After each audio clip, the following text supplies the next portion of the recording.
Morning. Just going to do a quick cold start video of the Jekyll. Key's already in the ignition. Over on this side we've got the fuel tap. Backwards is off, down is on, and forward is reserve. So we're going to leave it in the on position. Up on the handlebars we've got the choke cable. One click, two clicks. Second click when it's only really cold. So genuinely just there. Ignition is 2 turns on.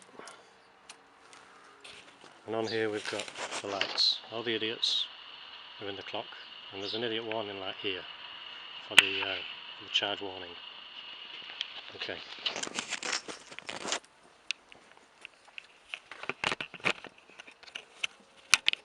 Let's give it a go.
Okay, that's it.